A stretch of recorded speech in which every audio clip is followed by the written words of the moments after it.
আজ বানাবো পাবদা মাছের কষা। জামাই একেবারে হাত চেটে পুটে খাবে। চলো তাহলে শুরু করা যাক। প্রথমে দিয়ে দিলাম একটু আদা বাটা, একটু রসুন বাটা, তারপরে একটু মরিচ গুঁড়া, হলুদের গুঁড়া, তারপরে দেব একটা লেবু। লেবুটা ভালো করে চিপে নেব। তারপরে দিয়ে দেবো একটু লবণ, তারপরে দিয়ে দেবো একটু সাদা সয়াবিন তেল দিয়ে মাছটা ভালো করে মাখিয়ে নিতে হবে। মাখিয়ে নেওয়ার পরে 20 মিনিট আমি রেখে দেব। প্রথমে একটু তেল দিয়ে দিব, তারপরে দিব পেঁয়াজ কুচি, তারপরে পেঁয়াজটা ভালো করে নেড়েচেড়ে লাল লাল করে ভেজে নিতে হবে।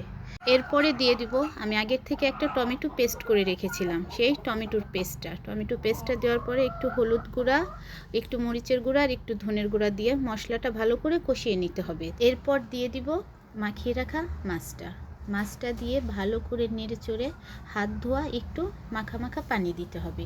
তারপরে পানি দেওয়ার পরে দিয়ে দিব কয়টা কাঁচা লঙ্কা আর একটু ধনেপাতা দেওয়ার পরে 5 মিনিট জাল করে নেব। জাল করে নেওয়ার পরে আমি নামিয়ে ফেলব। আমার পাবদা কষা রেডি। তোমরাও বানিয়ে দেখতে পারো। জামাই খেয়ে পুরা পাগল হয়ে যাবে।